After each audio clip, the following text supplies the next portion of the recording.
what will happen in your future is you will come to love truth.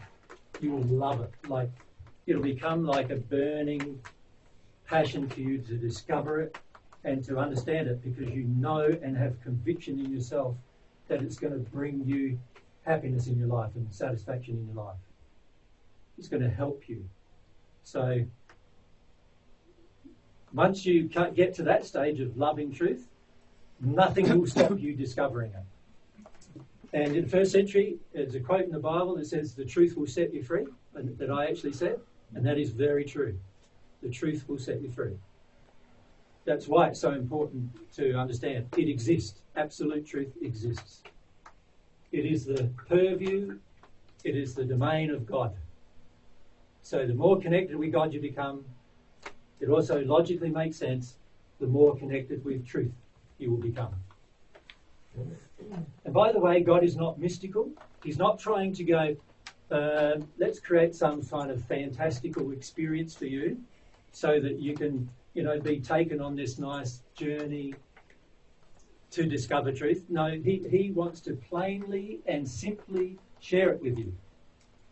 He's not going to beat around the bush with you. He doesn't want to do that.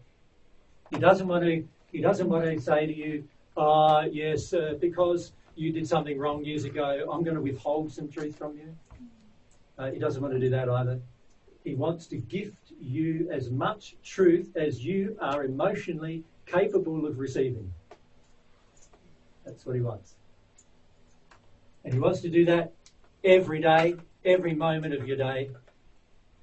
So let him do it.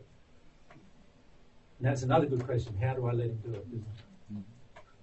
Okay. Truth.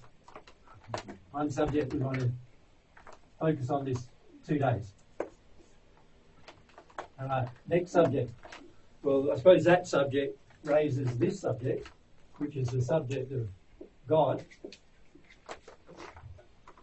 And why haven't I put that subject first? Which is really where it belongs.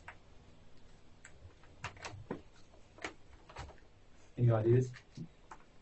Can you see that truth, if I don't understand there is a truth that God exists, then that is going to have an effect on what I try to discover about God. Right, so let's look at some truths about God. God exists. God